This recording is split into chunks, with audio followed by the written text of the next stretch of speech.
Hey y'all, I'm T the Brand, expert lash artist and coach. Welcome to my channel. In this quick video, I'm going to give you guys 3 updated tips to help you improve your client's lash retention that does not involve your glue or the humidity in your room. So before we get started, if you haven't already subscribed to the channel, hit the subscribe button. I greatly appreciate your support by just simply subscribing, like the video, comment on the video if you have any questions, comments, concerns, and don't forget to turn on your bell notification button so that you are aware every time I share new valuable info. So let's get to it.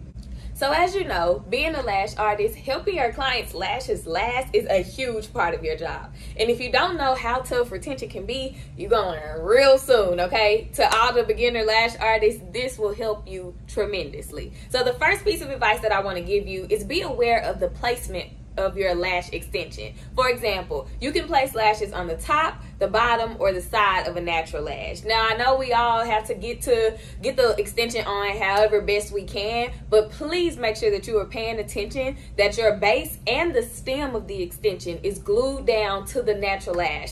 In my lash trainings, I've been able to see how placement plays a huge deal in client retention. So for example, if you're placing the extension on the natural lash and you only apply the base and don't make sure that the stem is attached, when a client goes to brush their lashes or when they turn over on their pillow in their sleep, their lash is as good as gone. And if most of their lashes are applied that way, then the set will not last. The same for applying to the bottom. If only the base or only a piece of the stem is attached to that natural lash, any type of tugging or brushing or friction, that lash is going to come off. I personally prefer to apply my extensions to the side of the natural lash.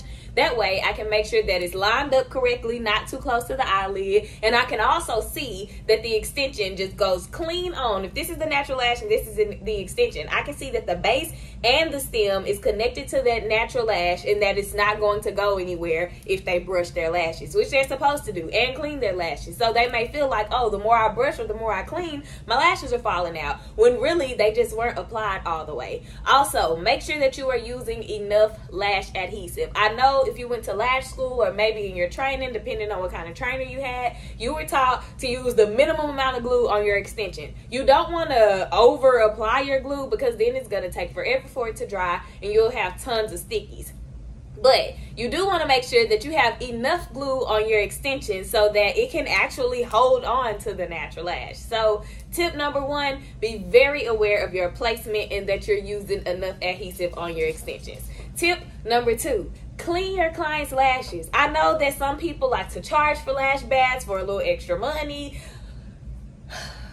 Give the lash baths for free, okay? I know I always be like, it's your business, do what you want to do, and it is. However, remember that extensions are a luxury service. This is supposed to be a luxury experience, and if I have to pay for every little thing as a part of this experience, is it luxury or is it me being taxed and nickel and dime? You have to put yourself in a client's perspective when you are making rules and pricing and fees for your business. If you wouldn't want to have to go through that with a service provider, don't put your clients through it. So make sure that you offer a lash bath with every lash service. Before I do a full set, before I do a fill, I always clean my clients' lashes. 1, because everybody's not going to wash their lashes. So some clients are going to come in and their lashes are going to be filthy. If they don't have the money, say if they brought exact cash, your tip and the balance that they have to pay. If they don't have enough money to get the lash bath, are you just going to do their lashes on put extensions on dirty lashes? Absolutely not. So I make sure that I clean my clients' lashes so that I can help maximize their retention. The cleaner the lashes are, the longer they will last. It also makes your job easier because, as you probably know, and if you don't, you will know soon,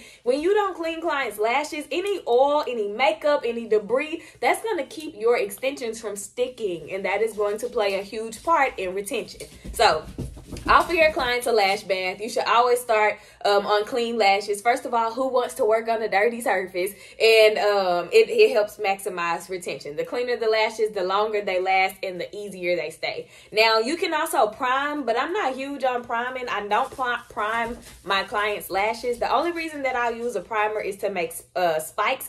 But primer, a lot of them are alcohol based, and what that does is dries the natural lashes out. So you need some kind of humidity. Remember, we use hygrometers in our adhesive bottles, talk about humidity. The lashes need some kind of moisture on them. And if you apply alcohol primer, it's going to strip those lashes, which means when you place the extensions, they're not going to last long enough. So I just say, do the lash baths and keep it pushing. Include them in your services. Include the price of a lash bath in your service price. If that makes you feel better, you still get paid for the lash bath. Your clients still get clean lashes and maximized retention. So tip number 2, make sure you clean your clients' lashes. And lastly, tip number 3, think about lash anatomy when you are lashing. If you don't know what lash anatomy is, I highly recommend that you take a refresher course with a trainer who is going to educate you completely about everything eyelash extensions. In my training courses,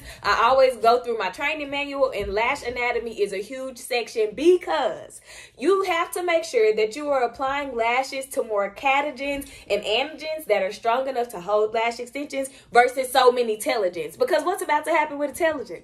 At any moment, that lash is going to shed off. So if I'm about to have a cycle where all of my telogens shed, or because nobody's all of them shed at the same time, but you know what I mean. If I'm about to shed lashes and that's where mostly my extensions are on, it's going to look like your work isn't lasting. And when your client comes back, it looks like, oh, you just had normal shedding. Well, yeah, they did, but they could still have more lashes on had you not lashed the lashes that were about to fall out.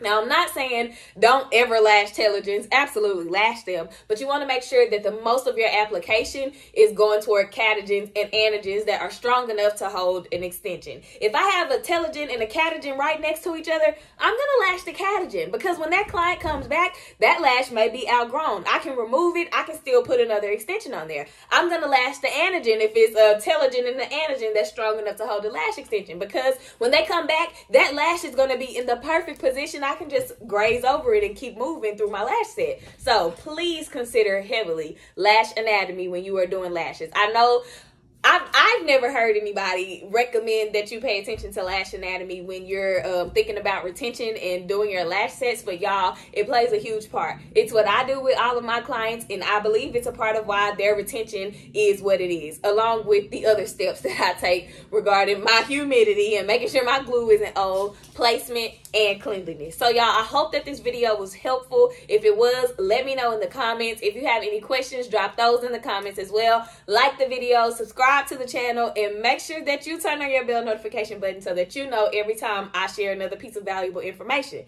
Thank y'all for watching, and I will see y'all in the next one.